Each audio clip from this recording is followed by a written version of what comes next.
Hello and welcome viewers to the ET CFO Leadership Summit 2023. Today we have with us Nilesh Chitre, who is CFO at thyssenkrupp Solutions. Hi sir. Hello. Hi. Sir, how has been your experience so far in this event, sir? Yeah, very great experience. Nice to interact with the peers and also cross-section of various other professions also like HR and people focusing on sustainability. Also nice to talk about a different topic than the regular finance about sustainability. So it's very encouraging. Sure. So the theme of the event is how the CFO should lead the next paradigm. What is your assessment of how the CFO should approach this?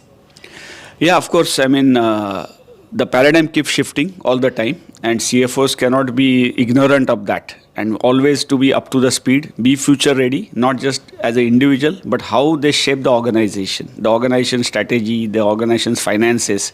It's very essential that you have this periodical sort of massage, I would call it, to understand what are the paradigm shifts happening and how do I as a CFO is prepared for that. Okay. How does Nilesh Chitre have a periodical massage?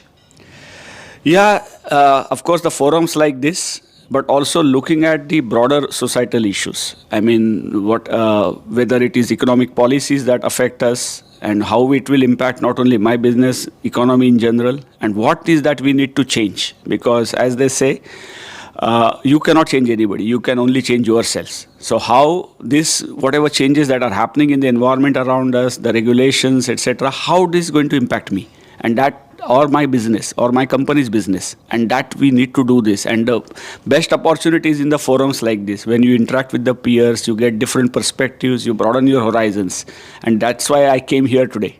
That's good to hear, sir. So you talked about the importance of the environment and regulation perspective. What do you think about the ESG roadmap for the finance leaders?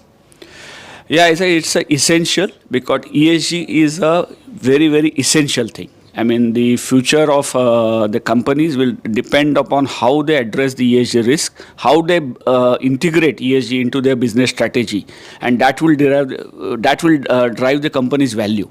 So company's value will be dependent on how the ESG is ingrained in their strategy and how they implement it. Whether it is the customers, consumer will ask, the products are sustainable, how damage they create in the environment, how the company is taking care of its communities, and what sort of governance structures they have, whether they are fair, transparent. These are going to drive the future. Okay. Sir, as a CFO, which is most close to your heart, E, S or G? I can't differentiate because all are so essential. But of course, what I would say is S part is not so much in focus. Always people talk about E. There is a lot in terms of statutory regulations, etc. G, of course, has been highlighted over the last 2 decades, especially in terms of corporate governance standards and the various regulations that have come around that. The S part, we just made a small beginning with CSR, but I think the S needs more attention. And I would say that is closer to my heart. Okay, so many of the CFOs, the young CFOs, as well as other finance professionals wanting to become CFOs, they look up to you. What will be your advice to the younger lot as well as the other CFOs who are really looking up to you as business leader? I would say for any CFO, first understand the business. Understand what drives the business. We can't just jump into the finance. Finance is not different from business. So please understand, many people make a mistake in not understanding strategies, focusing on maybe more technical issues, tax and things like that. Of course, they are important. But what is important as a CFO is to understand the business of the company, what strategic, how the business is sort of shaped by strategy, and what as a CFO you can contribute to a better decision-making process by taking a holistic picture of the business. Okay.